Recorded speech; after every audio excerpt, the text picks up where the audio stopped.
Welcome to the Diverse Bookshelf. I'm Samia Aziz, celebrating the power of literature and the voices of authors and changemakers from the global majority. Join me as we explore the stories that inspire, connect, and transform our world. Let's uncover the stories that truly matter together. On this week's episode, I'm joined by writer and editor Salma Ibrahim to discuss her powerful debut novel, Salutation Road. Salma is a British-Somali author whose work explores themes of identity, migration, and belonging. She's also the founding editor of the literary magazine Literary Natives, which champions writers from underrepresented backgrounds. In our conversation, we delve into the idea of the other lives we could have lived, the complexities of coming of age, the strength of friendship, and the nuances of the immigrant experience. Salutation Road is a deeply moving novel that navigates family, heritage, and self-discovery, and Salma's insights are really powerful. I'm so glad she's my guest today. Salma, welcome to the Diverse Bookshelf podcast. It's so wonderful to have you on the show. How are you doing? I'm doing incredible. Thank you so much for inviting me. Actually, I came across your page. But yeah, it's so lovely to have a chat with you, Samia. I'm really looking forward to it. I had my eye on your novel before it came out. I was really intrigued by the premise of it, and I feel like it delivered. It satisfied my curiosity, and it's such an interesting novel, like such an interesting story. I guess there's like a realism, almost like a Black Mirror episode kind of vibe to it, involving not really time travel, but like across different alternate realities, if you like. And I really enjoyed that. I enjoyed exploring that idea of what could have been if things were completely different. And I feel like as I'm getting older, I'm thinking about that a lot more. I'm also thinking about it in terms of my parents, like what could their life have looked like if they hadn't married each other, or if they hadn't come to the UK, or if they hadn't had children, like what would their worlds look like? And it's just a really interesting, I think, reflective experience. So for you, like, where did the idea of your novel really come from? Where did it all begin? It's really difficult for me to pinpoint exactly when the idea came to me. I feel like throughout a lot of my youth, I was thinking about different elements of this story, whether that's things that have happened to people in my community. And I think that kind of formed like a montage for the story because I see it as a kind of collection of different stories and experiences of Somalis that grew up in my community. Then I was thinking about Sirad, and I drew a lot of my own personal experiences, but also, like I said, experiences of girls in my community and what that coming of age looks like. And then with time travel, I think I've always been thinking about it in the back of my head, the idea of time and fate and the things that happen to us. And I grew up in Greenwich. Sirad is also growing up in Greenwich in the book, and that's like GMT, like Greenwich Mean Time. So I thought it would be nice to explore the idea of time travel and alternate realities traveling across time rather than through time. So I think I pieced together the story just over some years. I didn't even think of it as a novel really in the beginning. In fact, it was a short story for my university dissertation. And then after university, I was reading so much and I just thought, you know what, I really want to bring my story to life because it would be amazing for someone else to be able to read it and feel what I feel when I read really good literature. Yeah, that's amazing. And so, what was that journey like, really, from taking it from a short story into a novel? Mm. I would say it was a leap of delusion. It's probably the best way that I could put it because I didn't know anything about what it took to write a book. I hadn't had any formal training. I hadn't really like studied books to that level where I thought I could actually do this with some level of from an informed perspective.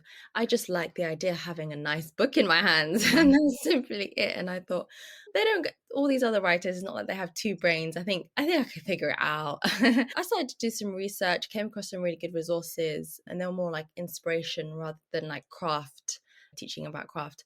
And I just wrote something that I could say at least it had a beginning, a middle, and an end. I'm not sure if I could call it a novel at that stage. And then after that, I sent it out to a few places to get some feedback, and I thought, you know what, I could really benefit from taking some classes, doing some workshops. The novel came gradually. I think the story was always there from the beginning, but turning it into a novel, like a proper novel, that took years. That took me having to dedicate lots of free time to learning about the art of storytelling, the art of the novel. And even when it was a novel, even then I felt like I wasn't happy with where it was. I just had to keep refining it. Mm. So yeah, lots of refinement. Yeah. And what sort of timeline are we talking? Like, how long do you think it took from taking it from this short story to the book that we now have in our hands? Okay, so the crazy part is actually getting the first draft. It took me like, I think I wrote the first draft in about 3 months or something. Like I Wow, was just like pretty quick. every single Mm. day, I'm gonna get that draft done. And then so that was 20 end of 2016, 2017, and 2018. I was returning to it bit by bit, writing different iterations of it.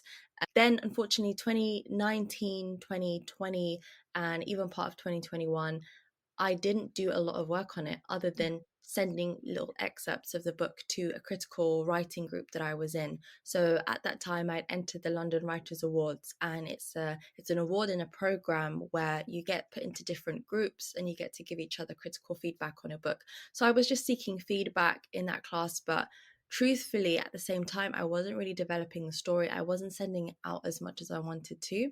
So it's hard for me to say that it took that long, because it was just like me returning to it at different points over years, literally years. Like I just turned 30 and I was 21 when I just finished the first draft. So I Wow. feel like it's just like the story of my 20s, and almost like reading it just makes me nostalgic because I just see different parts of me at different points in those Yeah. decade. Yeah. Yeah, that's so nice because a lot of the time authors will refer to their work as like a labor of love.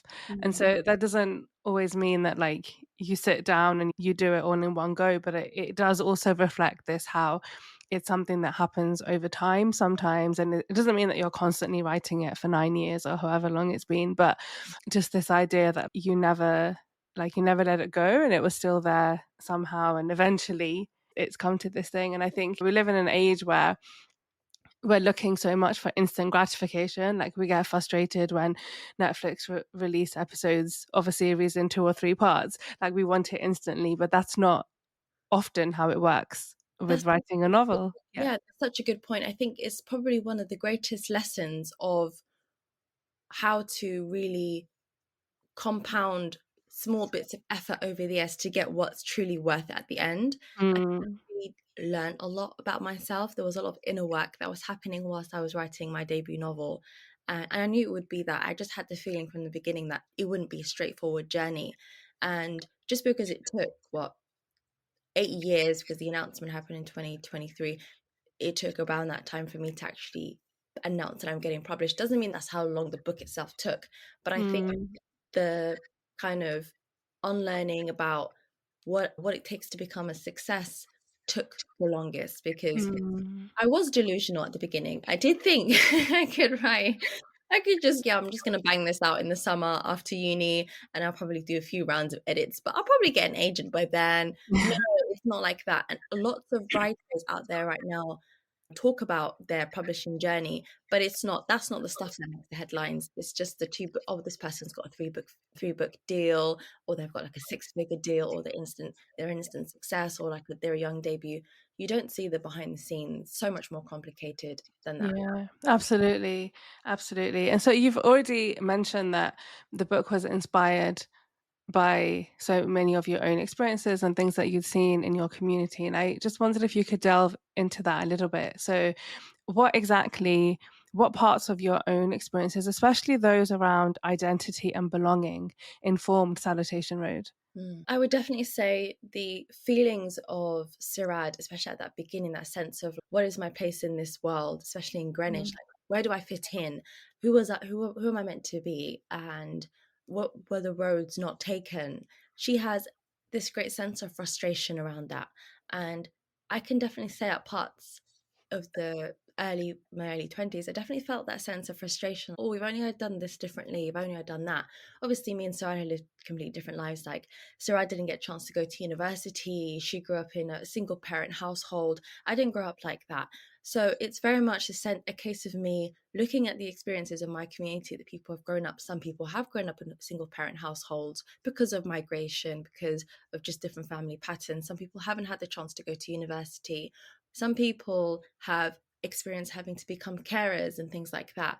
So it's not like this straight copy and paste from my life, but I can say a lot of the feelings of that sense of like young early 20s angst, a sense of anxiety about what you'll become, wanting to just spread your wings but not knowing how to do that, feeling quite weighed down at points. I can definitely relate to that at different points in my life for sure. Yeah, absolutely. And I think that will resonate with also with so many people because when we meet Sirad, she's at this point where she's trying to build a career. She's Mm. trying to also she's navigating her friendships, but there's like there's struggles at home that she's also trying to deal with and things pertaining to her brother, but also her mother and her father's not around. And I now that I'm in my 30s and I feel like this decade is amazing because it feels so stable in comparison to your 20s when there's so much that you're trying to figure out. And obviously like Sirad, like so many of us, but Sirad has an added complexity to her identity, which is this knowing that her family left Somalia and knowing that there's a whole part of her life that she's not really connected to and not able to understand fully, and a whole part of a life of her mother as well that I guess she's somewhat closed off to and doesn't see. And I think there can be a lot of feeling of like guilt or regret about that kind of stuff. And there's growing literature about people from the global majority and immigrant experiences. Not a huge amount, I would say, about the Somali community. So, what for you was most important in bringing out about, Somali heritage, but also about the experiences that so many people that have come from Somalia, especially those that fled the war? What was really important for you to bring out in your work? I think what's really important for me to bring out, what was important for me to bring out in my work was that sense of being almost like that first generation Somali experience. I think Mm, we've got literature out there by the likes of Nuruddin Farah and Nadifa Mohammed, who have written about a slightly older demographic yeah. of Somalis, and they wrote fantastic books which I read and I was inspired by when writing Salutation Road. But I felt that what was missing was that generation after and what we had experienced, and that sense of being British in some ways, growing up here, feeling like this is home in a way. London for me is home, but also there is that feeling of always harkening back to Somalia, and some of us may have not been there. I certainly went much later on in life. I wanted to bring that out in literature. I think there's so much excellent literature out there about what it's like to be almost in exile from your country of birth, either having not grown up there, being cut off from the culture in some kind of way, that disconnect. So I wanted to join that niche of literature, but do it from the Somali perspective and offer something different. Yeah. Yeah. Yeah. And I think it was so great. You really cover a whole different like a whole range of experiences and shed light on things that people may not know about Somalia generally. It's not something that a huge number of people will know about. So yeah, I thought that was really great. And in the book, in Salutation Road, we have our protagonist Sirad who ends up part of a scheme where she gets on her normal bus to work, and instead of ending up in Stratford, she ends up in Mogadishu in Mm. Somalia. But not only has she traveled to a different continent, she has also traveled to an alternative reality where her parents never left Somalia. And I just think it's such a fascinating concept. I absolutely loved it. But I think what was so interesting for me was that it was it felt there was so much like frustration and sadness when she met her alternative self. Now, what was the thinking for you when you were crafting the life of the alternative Sirad? Because that's not her name in the book, it's something else as well. So Yeah. what sort of informed that part of the novel? You know what? I found that to be the trickiest part, writing Mm. Uber and the differences between them, and what how would they would interact with each other, and trying to give them, I think, almost distinct voices and perspectives, because of course they're not going to be the same. Growing up in a different country, different experiences, different socioeconomic factors that shape your life, you're just not going to become the same person. Um, I always watched when you're younger, there's always when you're watching a cartoon, the episode when there's like the parallel world. Yeah. And I always found that quite funny how different cartoons and movies and that have explored the idea of doppelgangers and parallel worlds, because it's all either always really scary, like the other person is just pure evil, like wants Yeah. seeks to destroy the main one, or they get on really well and it's just this really romanticized idea of them two meeting. And I didn't want it to be that simplistic. I wanted there to be a sense of a little bit of both. Like there is beauty in meeting a different side of you, and you have that sense of mercy for yourself when you're seeing yourself in maybe a different circumstance, a difficult circumstance. But also, I wanted their relationship to be problematized in different ways as well. So that would be by just Sirad having this assumption that Uba is going to be really pleased to meet her in the beginning, and Mm. she's excited, or that they'll click really really well, and that's not the case. That really throws her off in the beginning, and she doesn't have a lot of answers for the things that Uba asks her about the intention behind the bus journey, what's really in there. Her suspicion throws Sirad off as who didn't really think that deeply about, why am I being offered this experience to see myself in Somali just for a day. And then throughout the book they have their moments of understanding and looking out for each other. And then again, there's that sense of their two worlds not fully being able to meet. So I didn't want it to just be simplistic and one dimensional. I wanted the reader to really go on a journey in their relationship. Yeah.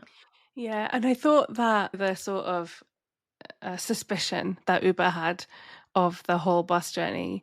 I thought that was so interesting and also really just like reflective of sort of almost like the aid sector as well, like how you can have very well-meaning people from the UK, so even British Somalis or British Pakistanis that go back in order to do charitable work in one way or another, or even aid agencies. Mm. And then but actually, and you think that it's going to be amazing and the work that you want to do, but actually when confronted by the community, the reception is completely different.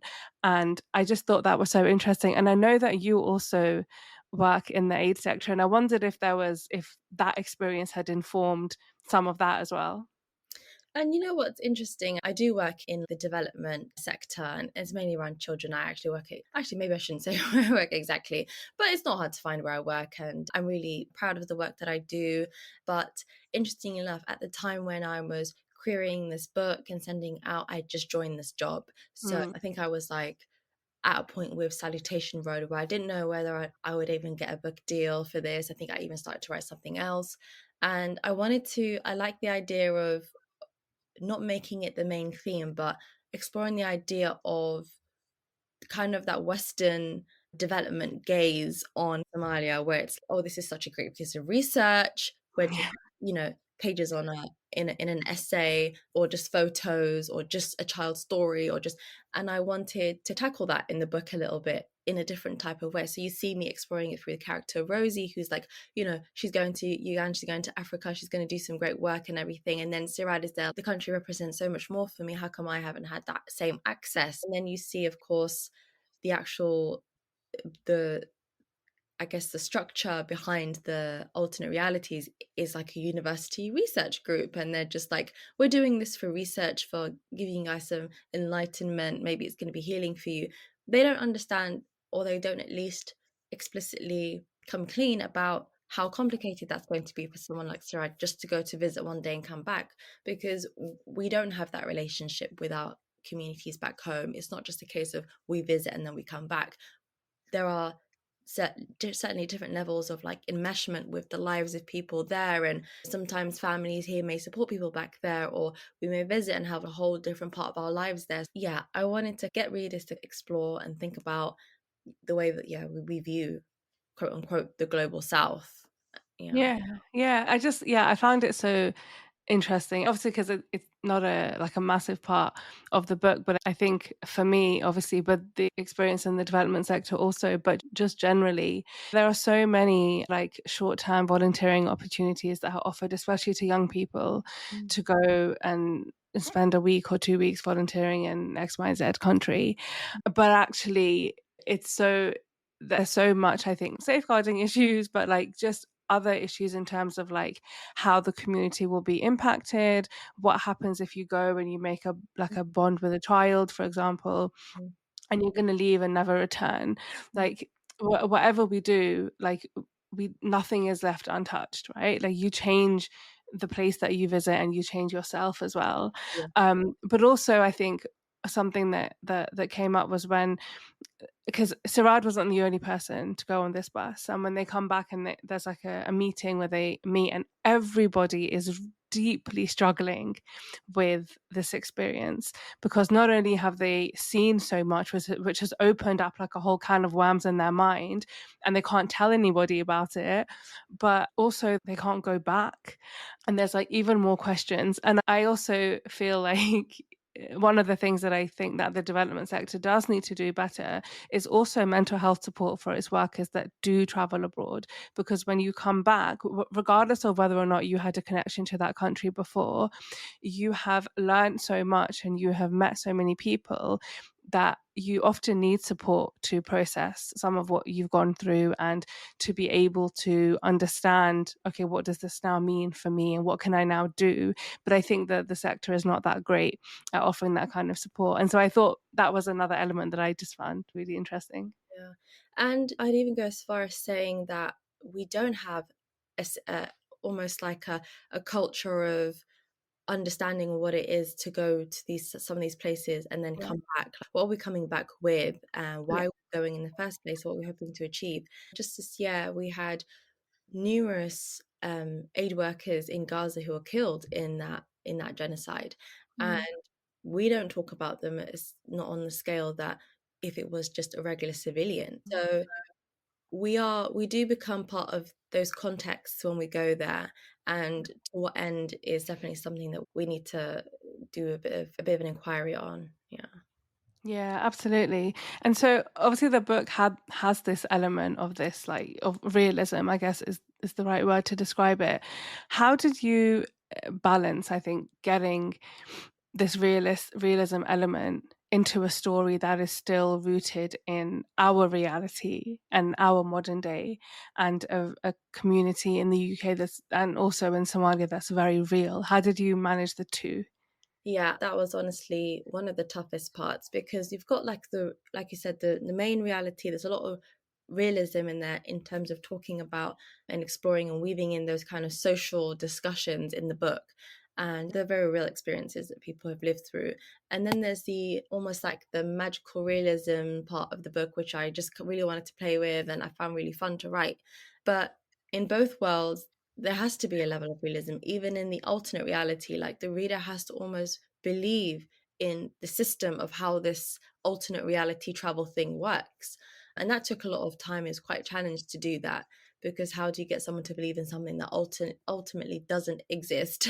But it's an art that writers have to be able to master, even if you're writing about the most nonsensical thing. For someone to really connect, they have to believe that this is possible, at least in the book. And then I had a lot of feedback from agents when I was sending out my book where they liked the idea of Sirad's story and they told me, could we do away with this alternate reality stuff completely and just do a story about Sirad and her family and, her growing up and just make it a simple coming of age story?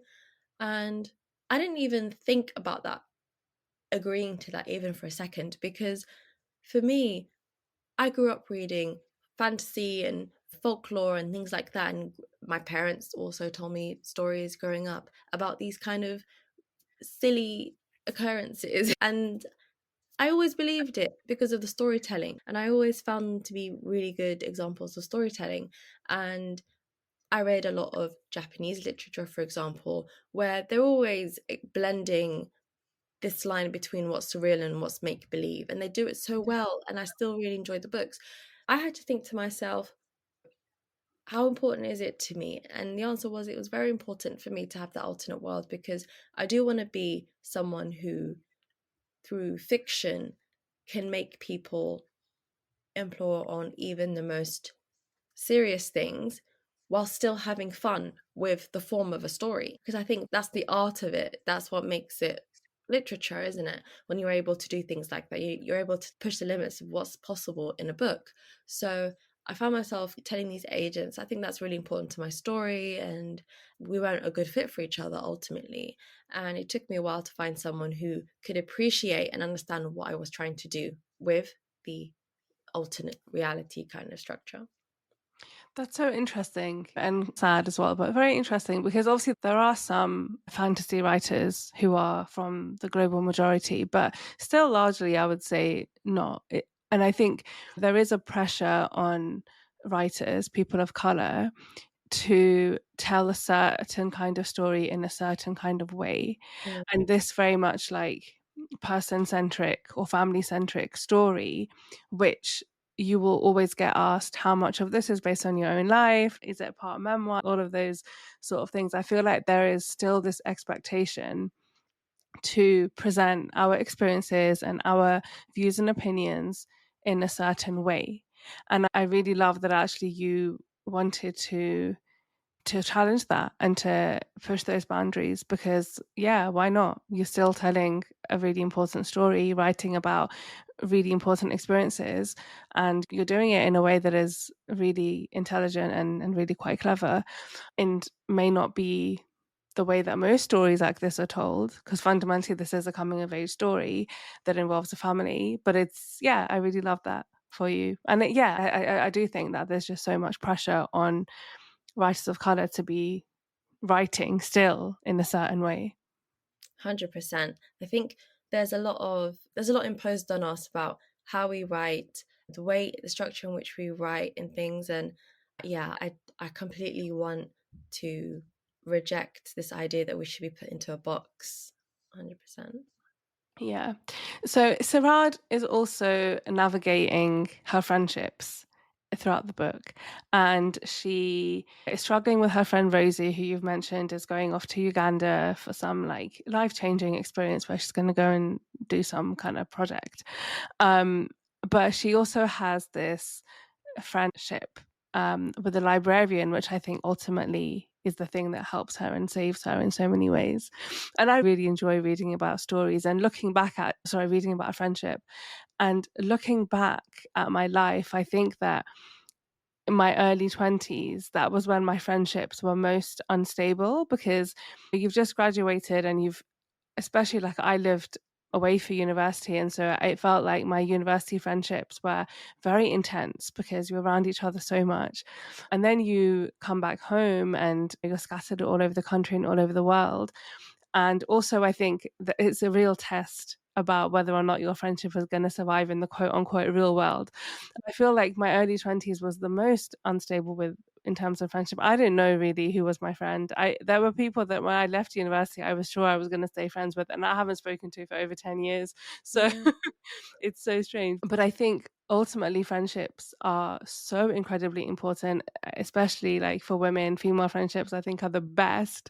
But what were you interested, I think, in exploring when it comes to friendship? The friendship between that whole kind of thread of Sirad's friendship with Rosie is quite an interesting one, because writing Sirad, I didn't want to write like the perfectly packaged, likable Mm. person. There's times when she's interacting with Rosie that you might think, oh, she's not really nice, is she? Or like, Mm. she doesn't really think too great of her friend. But I wanted that to be the product of where Sirad was at her life when she was reconnecting back with Rosie, the sense of not knowing who she is, holding so much resentment for not really turning out to be someone like Rosie, for example. And at the beginning, she's quite hard towards her. She can't really believe that Rosie is able to transcend their community and where they live and go on to something amazing. She can't even, she's struggling to come to terms even with the fact that they live so close, but they live such different lives. And all of that really does shape the way that her attitude towards Rosie. And they only touch points at very few points of the book and not a lot. But as time goes on, you will notice that she does soften a little bit towards Rosie. She does actually begin to see her as a little bit more human and vulnerable, especially in that bit when Rosie's going to Uganda. She's reflecting on Rosie's life and their school days and the fact that Rosie has had her own difficult experiences in her own way that are different to Sarad, but they were difficult none the same. So with that friendship, I just wanted to show that it's really normal in London for two people to be friends and live such completely different lives. Maybe they went to school in the same area, one of them grew up quite wealthy and one of them didn't. One of them got certain opportunities that the other didn't. And I wanted to be real and show that sometimes it's when if I'm trying to write from Sirad's heart, that she wasn't always modeling the best example of kindness towards Rosie in some ways, but in Sirad's kind of character arc, she does soften a little bit and show a bit more understanding. Yeah. Yeah, definitely. It was an interesting dynamic because I feel like you do different parts of people in life and things that maybe when you were slightly younger you didn't pay attention to or you were not aware of. And then as those become more apparent and as you become more conscious of things in your own life, it really changes how comfortable you feel. And I feel like that happens throughout your entire life.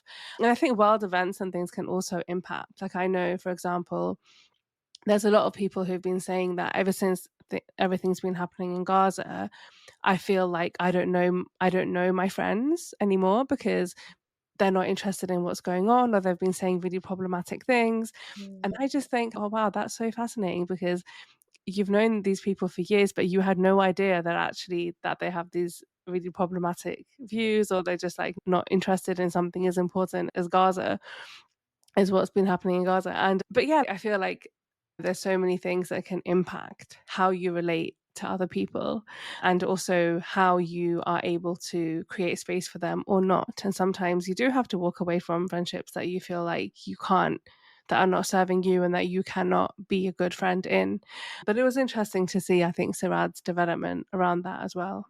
So you spoke about being really interested in this idea of like fate and like what life could have been and all of that. And I think this is one of my most interesting things to think about at the moment. And I wondered if you could just delve a little bit deeper into that. What do you think your life could have looked like? And how does that make you feel? And yeah, what do you think it would have been like if you were in Sirad's position on this bus that took you to an alternative reality of your life? That's a really interesting question, actually. In fact, when I was writing Salutation Road, I didn't want the book to, even though I am dealing with theme of fate and exploring it, I didn't want it to come across this is a topic I'm going to explore and solve through my Mm, characters, because that's not life. There's always ongoing questions. It's There's no sense such thing as this linear path of knowing, because there's points where you know a lot and then you realize actually I don't know much at all. So mm, with my characters, they talk about fate, they explore it in different ways, sometimes explicitly having conversations about it, like that conversation between Sirad and Uba when Sirad goes back to Somali for the second time, and they ask each other what went wrong and why did things turn out the way that they did. But I will say in my life, I have thought about, gosh, if my parents hadn't come to the UK, my life probably would have been very different. If I was still in Somalia, of course it would be different. I just have to look at the lives of girls there and things that they're going through. But at the same time, not even in just a bad way. There may have been so many beautiful experiences I would have experienced if I was growing up in Mogadishu. So that's really important to mention as well. I don't want this alternate world or like Somalia to be like, oh, this is like where things went wrong, because that's absolutely not true. There's people there living really beautiful and full lives despite everything. And then, of course, there are people who aren't. So the honest answer is I can have an assumption of maybe the types of things I might be doing, but I wouldn't know for sure. And personally, at least for me, it's crazy because I wrote a book about what if, but I would say that in a way, I want to explore that sometimes asking yourself what if can be quite destructive as well. If you're asking yourself that question a little bit too much, because the life you're living right now is exactly what I believe is where you're meant to be. And it's always productive to make the most of that. And you can have a bit of reflection and ask yourself, okay, all these things that are in my life right now that have made it the way it is, if they weren't there, what would life be? I think there's some growth that can be done from that thinking. But I think the book also explores how damaging it can be as well to constantly think about what if, what could have been. Yeah. Yeah, absolutely. I agree with that. I agree with that. I think it's so easy to get lost in this. What if I'd done this, or what if this hadn't happened? Mm. But is that particularly helpful for the life that you're currently leading right now? Probably not, because I think it fills you with too much regret, and it takes up too much time and space. And actually, what the best thing to do is to reflect a little bit and to apply what that means and what that teaches you to your life today. Mm. Obviously, like Sarad meets her alternative self, Uber, but she also meets her mother. And as you were saying, that it doesn't mean an alternative reality for you would necessarily be a negative one, because what we see with Sirad's mother is she's somewhat thriving. We don't know everything about her life, but Sirad's mother in the UK is really struggling. Like she's really down. She's really struggling, and it's taking a toll on Sirad also and her brother, because they're not able to connect with their mother. She's not able to really be there for them in the way that they need to. There's not much like social stuff happening for her, no friends or any of that kind of stuff. But Sirad's mother in Mogadishu is different, seems to be happier, seems to be she's still with her husband, which is very different to Sirad's experience in Greenwich, because as you said, she's been growing up in a single parent household. And yeah, that I think was really interesting. And it is often, when I think about what my mother's life could be like, immediately I think that it would be more positive in so many ways. Whereas when I think about mine, I think maybe in lots of ways it would be more negative. But as you've said, there would be lots of beauty as well. And that sort of different generational experience, I think, is really important as well.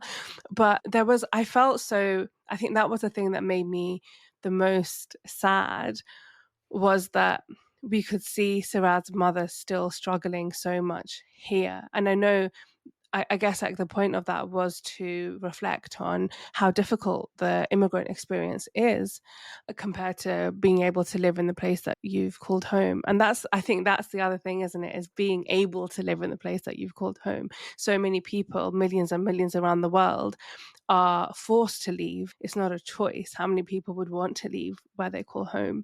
But I wondered if you could reflect a little bit on that difference in Sirad's mother's experiences. Mm. Yeah, I think just seeing that glimpse of Sirad's mother and the fact that she just radiates so much more comfort in herself, in her circumstances, than Sirad's mother in the main timeline is interesting because I only touch on it, I don't go into it too deep. Mm. I don't see a lot of Sirad's mother from that other part side of things. But her sort of feeling that, especially when she comes back, I think somewhere in chapter 5, when she comes back home and she's just come back from Mogadishu, she goes back to seeing her mum, worried about bills, worried about things, and she thinks if only she could see herself and how things would have looked, is interesting because, yeah, unfortunately, this experience of immigration, migration, and growing up in a country that's not yours, that you didn't expect to move to, that poses so many hardships, and the way it changes your relationships. And I'm talking about that generation of Sarah's mother. Those sort of things can wear down on someone over time, and they can lead to mental health struggles, which her mother is clearly suffering from. And it's also interesting to see how the relationship breakdown between her and her husband also may have had a part to play in that sense of disassociation that she feels in the book, in the main timeline, where she's there but she's not there, she's not really participating and actively participating in life. Yeah, I wanted to just give a little brief glimpse into how different that could look, because it all just feeds into this idea that it's not clear cut, this sense of what if. Yeah, and it was also interesting because I generally really enjoy reading about mother-daughter relationships, parent-child relationships, because I find them so interesting because my own relationships with my parents is interesting.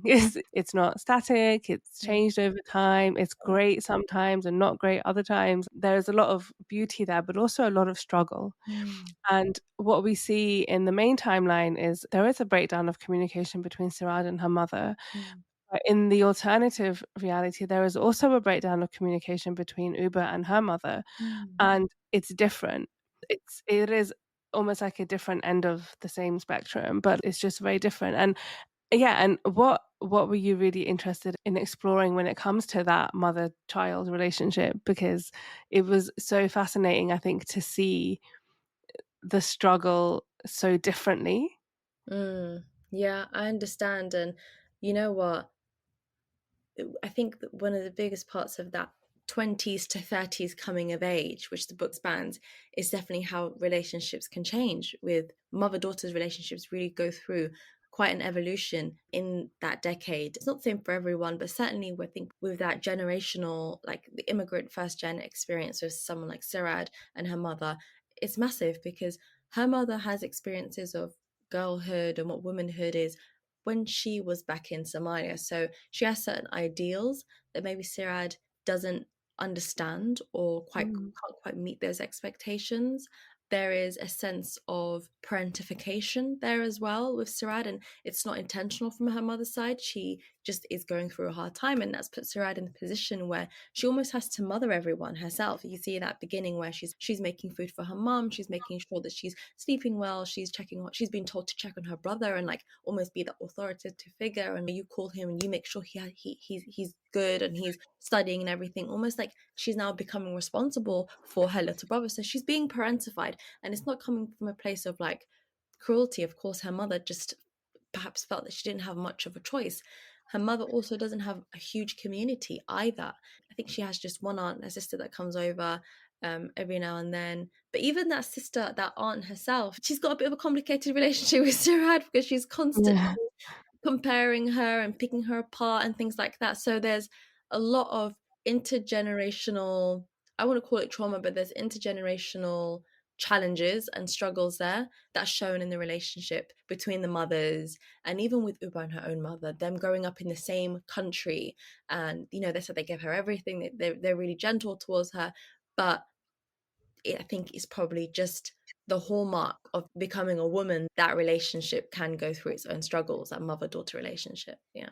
Yeah, absolutely. And we do, as you said, like we see Sirad go from her 20s to her 30s because the second part of the book is almost like a move forward several years. And we see Sirad move on to another chapter of her life where she gets married. And that's really interesting because a lot of things come up with her, but things that she feels like her husband is hiding from her. She finds out something major that's going on. Mm, And also, there's a lot of pressure on her to have children, but she doesn't feel ready. And she's processing still so much of what happened on mm, the bus journey when she went to Mogadishu and what followed as well.